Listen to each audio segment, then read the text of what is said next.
পদুমণি বরনাম ঘরে অখণ্ড ভাগবত পাঠ চলছে।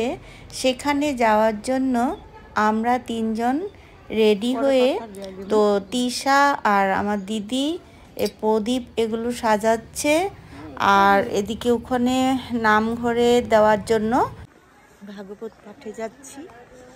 তো ওখানে 7 দিন ধরে ভাগবত পাঠ হচ্ছে। আমরা এই প্রথম যাচ্ছি। আজকে 6ষ্ঠ দিন। এই যে দেখতে পাচ্ছ, এই নামঘরটাই হচ্ছে আমাদের ভাদই পাঁচালীর পদুমণির বরনামঘর। তো এখানে আমরা এসছি সবাই। আমরা নামঘর পেয়ে গেছি, এখানে এখন পাঠ হচ্ছে, ভিতরে ঢুকছি আমরা। তৃতীয় অধ্যায়ৰ কৰ্মযোগৰ অকমান ক'ব বিচাৰিছো, আলোচনা কৰিব বিচাৰিছো। এগৰাকী মাতৃয়ে ৰান্ধনি ঘৰত সোমোৱাৰ আগত নিজ নিজ গৃহত ৰাৰি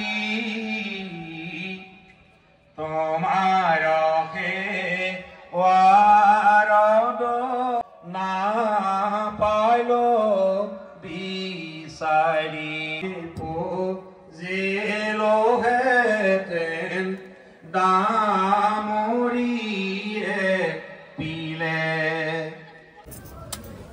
এইফালে জলবায়ু জেগা আছে, সেইফালৰ পৰা সেইফালে পাৰিব। তাৰ বাবে অকমান ক'ব বিচাৰিছো, এজন ভাবিলে এইটোৱে দামী বস্তু।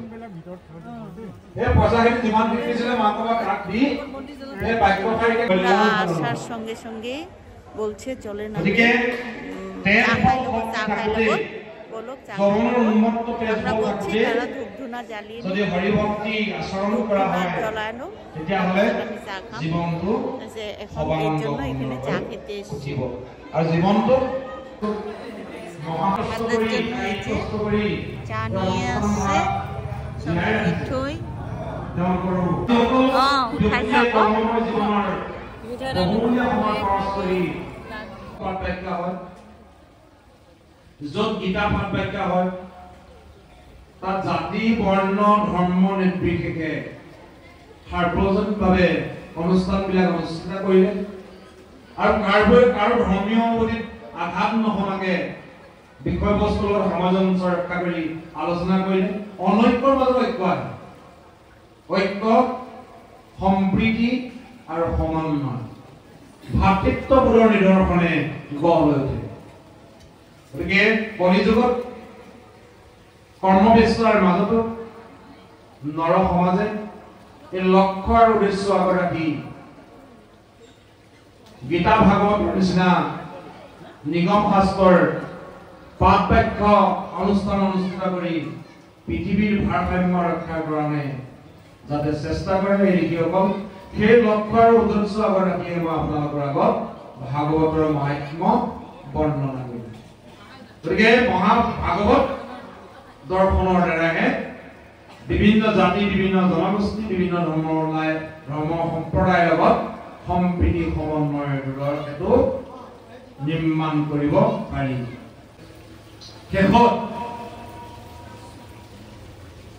ভগৱান কৃষ্ণই আৰু উদ্ধৱৰ কথোপকথনৰ অকমান আলোচনা কৰি আমি আপোনালোকৰ মাজৰ পৰা বিদায় ল'ব বিচাৰিছো। ভগৱান কৃষ্ণ বৈকুণ্ঠ প্ৰয়াণৰ আগে আগে বিষাদগ্ৰস্ত হৈ বহি আছে।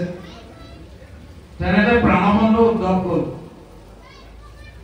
সখী তোমাৰ আজি বিষাদিত মন, অনন্ত প্ৰতি ব্ৰহ্মাণ্ডৰ গৰাকী পৰম পুৰুষ পৰমেশ্বৰ, তোমাৰ কি দুখ হৈছে সখী, মোক কবানে? হে প্ৰাণসখী, অৰ্জুনৰ লগত মোৰ যিমান যি সম্বন্ধ, তোমাৰ লগত মোৰ একেই সম্বন্ধ। দ্বাপৰ যুগৰ পৰিসমাপ্তি ঘটিব বিচাৰিছে আৰু মোৰ কাৰ্যকাল সমাপ্তিৰ দিশে অগ্ৰসৰ হৈছে। মই যদুবংশ ধ্বংস কৰি এই দ্বাপৰ যুগৰ পৰিসমাপ্তি ঘটাই পূৰ্বৰ প্ৰতিশ্ৰুতি মতে অংগৰূপী ব্যাসৰ শৰত মই প্ৰাণ ত্যাগ কৰি পৰম কৃষ্ণক বিলীন হ'ব বিচাৰিছে। উদ্ধৱেটো আচৰিত খালে। উদ্ধৱেটো ভবা নাছিল কৃষ্ণ সূৰ্য অস্তগামী হ'ব বুলি অন্তৰত ভবা নাছিল। প্ৰভু উদ্ধৱে কান্দি কান্দি কৃষ্ণক ক'লে, হে প্ৰাণ স্বামী, হে অন্তৰ্যামী ভগৱন্ত, তুমি ক'লে তুমি বৈকুণ্ঠ প্ৰাণৰ পাছত পৃথিৱী অৰাজক হ'ব, ভকত বৈষ্ণৱসকলৰ কি দশা হ'ব? তেতিয়া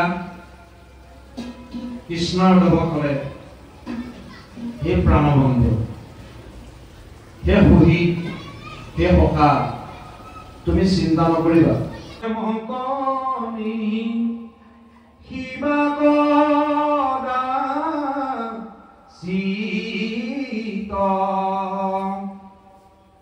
সেহিকে উত্তম পথ ভাগৱত মত কুকুৰ চিগাল গদৰ ভৰু আত্মা ৰাম জানিয়া সবাক মুকে খেচিটিবে আচৰিবে মোৰ কাম বৃথা কথা এৰি স্মৰিবে ৰাম নাম যাৰতে থাকি গুপুৰ ঘৰে ধৰি গদা আগতে পতে কমু কাছে তোৰ মোৰ এৰা এৰি নাহি আজি ধৰি মোৰ ৰূপ অজ্ঞান তোৰ মোৰ বৰদানে ভূত বান্ধৱে থাক পৰম কল্যাণে তলৈ তত ঘুচিবি ৰোমাঞ্চিত ভৈল তনু দ্ৰবিল হৃদয় মনে আলেঙ্গিয়া ধৰি কতু ক্ষণে স্থিৰ ভৈল ৰাম কৃষ্ণ স্মৰি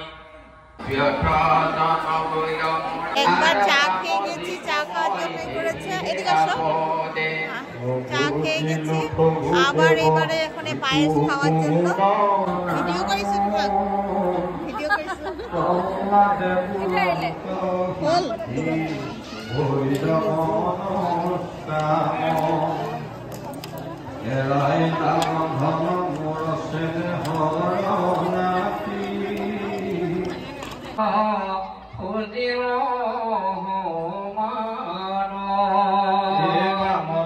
বুলিয়ানো অনেক বচন গৃহক গৈ লগে লৈ